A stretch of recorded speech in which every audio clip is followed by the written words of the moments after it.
Hello viewers, welcome to our channel. నేను మీ చరణ్ పరిమి. కోల్కతా అత్యాచార కేసులో ప్రస్తుతానికి కోర్టులో వాదనలు జరుగుతున్నాయి. ఇందులో రోజుకు ఒక ట్విస్ట్ బయటకు వస్తుంది. ఈ రోజు అయితే మరొక భయంకరమైన ట్విస్టులు అయితే వచ్చాయి. ఈ కేసుకు సంబంధించిన జరుగుతున్న అనేక వివాదాల్లో దాదాపు 23 మంది చనిపోయినట్టుగా లెక్క తేలింది. సో ఈ 23 మంది ఎవరు అనేది ఒక చర్చ అయితే, మరోవైపు సిబిఐకి సుప్రీంకోర్టు గడ్డి పెట్టింది, చివాట్లు పెట్టింది గట్టిగా. అలాగే ప్రభుత్వానికి కూడా, బెంగాల్ ప్రభుత్వానికి కూడా చివాట్లు పెట్టింది. ఇందులో కేంద్ర ప్రభుత్వం, బెంగాల్ ప్రభుత్వం మాకు సహకరించట్లేదు అని చెప్పేసి కొత్తగా కొన్ని ఆరోపణలు కూడా చేస్తుంది. అసలు వీళ్ళ ముగ్గురి మధ్య ఏం జరుగుతుంది? సుప్రీంకోర్టు ఇంత ఘాటుగా రియాక్ట్ అవ్వడానికి కారణం ఏంటి? అసలు ఈ చావులు దేనివల్ల జరిగాయి ఏంటి అనేది ఒకసారి గమనించి చూస్తే అనేక విషయాలు ఉన్నాయి. ఇప్పుడు ప్రస్తుతానికైతే సుప్రీంకోర్టులో ఈ వాదనలు జరుగుతున్నాయి కదా. ఈ వాదనలో భాగంగా సిబిఐ దీనికి సంబంధించి అనేక రిపోర్ట్లను సమర్పిస్తూ వస్తుంది. సో అవన్నీ చూసిన తర్వాత సుప్రీంకోర్టుకు కూడా పెద్ద జలక్కే పడిందనమాట. ఎందుకంటే ఇన్ని రకాల రహస్యాలు ఉన్నాయి దీంట్లో అని చెప్పి. సో ఇది గుర్తించిన తర్వాత ఇప్పుడు ఏం చేశారంటే, సిబిఐని కూడా సుప్రీంకోర్టు పూర్తి స్థాయిలో నమ్మే పరిస్థితి లేకుండా పోయింది. వీళ్ళు మాట్లాడిన దాన్ని బట్టి చూస్తే అలా అనిపిస్తుంది. మీరు కొత్తగా పూర్తి స్థాయి రిపోర్ట్ని అయితే మీరు సబ్మిట్ చేయండి, న్యూ స్టేటస్ రిపోర్ట్ని సబ్మిట్ చేయండి అని చెప్పేసి ఇక్కడ ధర్మాసనం అనిందనమాట సిబిఐని. ఎందుకంటే ఆగస్టు 9న సంఘటన జరిగింది. ఇప్పటిదాకా అనేక పరిణామాలు దీంట్లో జరుగుతూ వచ్చాయి. అలాగే పోలీసులు ముందుగా ఈ కేసును డీల్ చేశారు, ఆ తర్వాత సిబిఐ దీన్ని డీల్ చేసింది. సో సిబిఐ డీలింగ్లో అలాగే పోలీసుల డీలింగ్లో కూడా కొన్ని రకాల అనుమానాలు సుప్రీంకోర్టు వ్యక్తం చేసింది.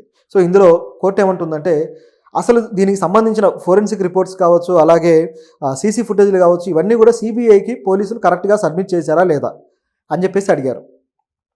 సో దీంతోపాటు ఆ ఫోరెన్సిక్కి కూడా, సో ఎయిమ్స్కి ఫోరెన్సిక్ రిపోర్ట్ల కోసం, పరీక్షల కోసం ఎయిమ్స్కి పంపించినట్టుగా గవర్నమెంట్ సుప్రీంకోర్టులో సొలిసిటర్ జనరల్ తుషార్ మెహతా గారు అన్నారు.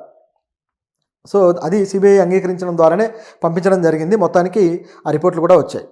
సో ఇది ఒక వైపు సాగుతూ ఉంటే, మరోవైపు వచ్చేసి ప్రభుత్వాన్ని కూడా గట్టిగా చివాట్లు పెట్టింది. సో ఏమన్నారంటే, ఈ విషయంలో ప్రభుత్వం చాలా నిర్లక్ష్యంగా వ్యవహరించింది, ప్రభుత్వం పారదర్శకంగా లేదు అని చెప్పేసి విమర్శిస్తూ, ముఖ్యంగా ఈ కోర్టు ఏదైతే ఈ పోలీసుల మీద డౌట్ పడిందో ఆ డౌట్ కూడా ప్రభుత్వం వల్లనే ఏర్పడ్డట్టుగా ఈ కోర్టు వ్యాఖ్యానాలు చూస్తే కనిపిస్తుంది. ఎందుకంటే ఈ విషయంలో మంత్రులు, టీఎంసీ మంత్రులు కావచ్చు, టీఎంసీ ప్రభుత్వం కావచ్చు, మాకు సరిగా సహకరించలేదు అని చెప్పేసి కేంద్ర ప్రభుత్వం నుంచి ఒకరు అన్నారనమాట. దాంతోపాటు దీనికి సంబంధించి కపిల్ సిబల్ గారు కూడా ప్రభుత్వం తరపున వాదిస్తూ వచ్చారు. ఆయన అయితే ప్రభుత్వానికి దన్నుగా మాట్లాడారు గతంలో. అయితే అప్పుడు సమర్పించిన ఏవైతే రిపోర్ట్ ఉంటుందో ఆ రిపోర్ట్ని ఇప్పుడు కోర్టు అంగీకరించట్లేదు. గతంలో అయితే డివై చంద్రచూడ్ గారి నేతృత్వంలో ఉన్న ధర్మాసనంకి ఆ రిపోర్ట్ అయితే సమర్పించారు. అయితే ఇప్పుడు ఏం చేశారంటే, ఇది మాకు అనుమానాస్పదంగా ఉంది, ఇంకా రిపోర్ట్ కావాలి అని చెప్పేసి కొత్త రిపోర్ట్ కోసం వీళ్ళు డిమాండ్ అయితే చేయడం జరిగింది. ఇదిలా ఉంటే సిబిఐ సరిగ్గా దర్యాప్తు చేస్తుందా లేదా అని చెప్పేసి వాళ్ళ మీద కాస్త గట్టిగానే వ్యాఖ్యానించారు. ఎందుకంటే సిబిఐ అనేది సెంట్రల్ గవర్నమెంట్ ఆధీనంలో ఉంది, అలాగే స్టేట్ పోలీస్ వచ్చేసి స్టేట్ ఆధీనంలో ఉంది. ఇప్పుడు వీళ్ళ మధ్య సరిగా ప్రభుత్వాలు మధ్య ఉన్న వైరాన్ని వీళ్ళలోకి తీసుకొచ్చేసి ఈ వ్యవస్థను ఉపయోగిస్తున్నారనే అనుమానం అయితే కోర్టుకుంది. కాబట్టి ఈ విధంగా అనడం జరిగింది. దీంతోపాటు ఇక ఇప్పటిదాకా జరిగిన అల్లర్లు, ఆందోళనలు ఇవన్నీ కూడా పరిగణలోకి తీసుకున్నాక చాలామంది డాక్టర్లు, జూనియర్ డాక్టర్లు కూడా ధర్నాలు చేస్తూ వచ్చారు. ఈ ధర్నాలు చేస్తున్న క్రమంలో దాదాపు పేషెంట్లు, అంటే వీళ్ళు విధులు ఎగ్గొట్టి ధర్నాలు చేస్తున్నారు కదా, సో దానివల్ల పేషెంట్లు 23 మంది చనిపోయారు, ట్రీట్మెంట్ లేక, సరైన సమయంలో ట్రీట్మెంట్ వీళ్ళకి అందక చనిపోయారు అని చెప్పేసి కోర్టుకి ప్రభుత్వం తరపు లాయర్లు సమర్పించారు. అది చూసిన తర్వాత కోర్టు ఏం చేసిందంటే మరికొన్ని నిర్ణయాలు అయితే పాస్ చేసింది. ఇప్పుడు ఎవరైతే విధుల్లో లేరో, ఎవరైతే డాక్టర్లు ధర్నాలు చేస్తున్నారో వీళ్ళందరినీ కూడా విధుల్లోకి తీసుకోండి, ప్రభుత్వం ఇటువంటి ఆదేశాలు అయితే వాళ్ళకి ఇవ్వాలి. తీసుకున్న తర్వాత వాళ్ళ మీద ఎటువంటి చర్యలు కానీ, ఎటువంటి క్రమశిక్షణ చర్యలు లేకపోతే శిక్షలు విధించడానికి వీల్లేదు అని చెప్పేసి కోర్టు చెప్పింది. ఎందుకంటే వాళ్ళు ప్రజలకు సంబంధించి ఒక మహిళ ఈ విధంగా జూనియర్ డాక్టర్ అత్యాచారానికి గురైతే దానికి సంబంధించి పోరాడుతున్నారు. వాళ్ళ మీద యాక్షన్లు తీసుకుంటా అంటే అది ప్రమాదకరంగా మారుతుంది, సరైనది కూడా కాదు. కాబట్టి యాక్షన్ తీసుకోవద్దని చెప్పేసి కోర్టు చెప్పింది. దీంతోపాటు ఒకవేళ ఎవరైనా విధుల్లోకి రాకపోతే ఖచ్చితంగా రావాలన్న నిబంధనను పెట్టండి, బలవంతంగా అయినా తీసుకోవాల్సిందే అని చెప్పేసి ఆ విధంగా కూడా కోర్టు చెప్పడం జరిగింది. ఇది ఇందులో జరుగుతున్న విషయాలు.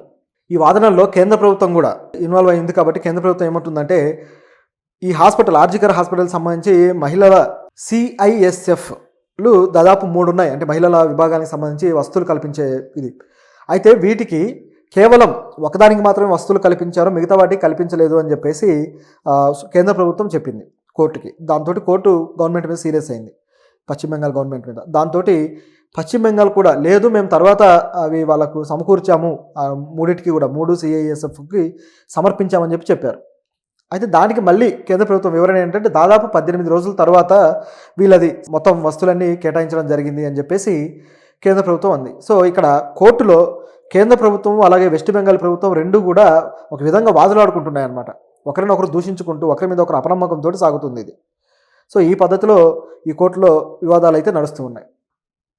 చూస్తూ ఉంటే కేంద్ర ప్రభుత్వంతో మమతా బెనర్జీకి ఉన్న లడాయిని ఉపయోగించుకొని కేంద్ర ప్రభుత్వం ఇప్పుడు దీన్ని ఒక అవకాశంగా చేసుకున్నట్టు కనిపిస్తుంది. ఎందుకంటే కోర్టులో వీళ్ళు వినిపించే వాదనలు చూస్తే అలాగే ఉన్నాయి. ఈ కేసు ఏదైతే ఉందో ఈ కేసును వీళ్ళు అడ్డుగా పెట్టుకొని, అదేవిధంగా మమతా బెనర్జీ గారు ఈ కేసును ఏదో విధంగా సిబిఐ లేకపోతే కేంద్ర ప్రభుత్వం తప్పుగా చూపించడానికి ఆవిడ చేసే ప్రయత్నాలు ఆవిడ చేస్తున్నారు. రాష్ట్రంలో అన్ని రకాలుగా వివాదాలు అయిన తర్వాత, అన్ని రకాలుగా ఫెయిల్ అయిన తర్వాత మమతా బెనర్జీ గారు చేస్తున్న పని ఇదనమాట. సో ఇటువంటి విమర్శలు అయితే ఆవిడ గట్టిగా ఎదుర్కొంటున్నారు. దీంతోపాటు ఎవరైతే సొలిసిటర్ జనరల్ ఉన్నారో తుషార్ మిశ్రా గారు, సో ఈయనేమంటున్నారంటే ఆల్రెడీ గతంలో ఒక కపిల్ సిబల్ గారు మొత్తం దర్యాప్తు రిపోర్ట్ మొత్తాన్ని సమర్పించడం జరిగింది జస్టిస్ డివై చంద్రచూడ్ గారికి, అదేవిధంగా ఆయన ధర్మాసనంలో ఉన్న ఇద్దరు అడ్వకేట్లు సీనియర్ జస్టిస్లు ఉన్నారు, సో వాళ్ళకి సమర్పించడం జరిగింది అని చెప్పి ఆయన చెప్పడం జరిగింది. సో వాళ్ళిద్దరూ వచ్చేసి జేబీ పర్దీవాలా, జస్టిస్ మనోజ్ మిశ్రా వీళ్ళకి సమర్పించారు. అయితే ప్రభుత్వం ఇప్పుడున్న ధర్మాసనం అయితే అటువంటిది ఏమీ జరగలేదు కదా అని అడిగితే లేదు, సీల్డ్ కవర్లో సమర్పించారు అని చెప్పేసి అన్నారు. సో అప్పుడు వీళ్ళిద్దరు కూడా జేబీ పర్దీవాలా గారు అలాగే వినోద్ మిశ్రా గారు వీళ్ళు దాన్ని పరిశీలించినట్టుగా, దాంట్లో కొన్ని విషయాలు తెలిసినట్టుగా వెల్లడించడం జరిగింది ధర్మాసనం. అయితే అవి సరిపోవు, కొత్తగా మళ్ళీ మరో రిపోర్ట్ మీరు ఇవ్వండి అని చెప్పేసి ఇప్పుడు మళ్ళీ డిమాండ్ చేస్తున్నారు. సో దాంతో కొత్త రిపోర్ట్ తయారు చేయడానికి సిబిఐ ఇప్పుడు మళ్ళీ గుల్లాలు పడబోతుంది. ఇదంతా ఒకవైపు అవుతుంది. అలాగే ఫోరెన్సిక్ ఏదైతే ఎయిమ్స్కి పంపించారో అది వచ్చిన తర్వాత మరికొన్ని విషయాలను కూడా దీంట్లో పంచుకోవడం జరిగింది సొలిసిటర్ జనరల్ గారు. ఆయన ఏమన్నారంటే ఈవిడ హత్యకు గురైంది అంటే ఈవిడ చనిపోయింది అని చెప్పేసి ఆవిడ మృతదేహం మాకు కూడా 9:30కు వెలుగులోకి వచ్చింది. సో అప్పటికే అక్కడ ఉన్న ఆధారాలను బట్టి చూస్తే ఆవిడ జీన్స్ని తొలగించడం, అలాగే లోదుస్తుల్ని తొలగించడం, ఆవిడ అర్ధనగ్నంగా ఉంది, అలాగే శరీరం మీద కొన్ని గాయాలు కూడా ఉన్నాయి, ఇదంతా కూడా ఫోరెన్సిక్ రిపోర్ట్లో మెన్షన్ చేస్తున్నారు అని చెప్పేసి ఆయన చెప్పడం జరిగింది. సో ఈ విధంగా ప్రభుత్వము అలాగే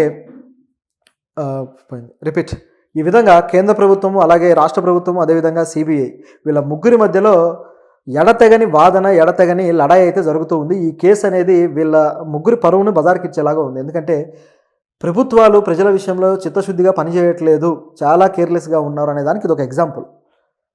ఇన్ని రోజుల పాటు జరిగినా సరే ఇంకా కోర్టు రిపోర్ట్ అడుగుతూ ఉంది అంటే వీళ్ళు ఇచ్చిన రిపోర్ట్లన్నీ ఎంత డొల్లగా ఉన్నాయో, ఎంత ఫేక్గా, ఎంత మభ్యపెట్టేలాగా, మసిబూసి మరడికాయ చేసేలాగా ఉన్నాయో అర్థమవుతుంది.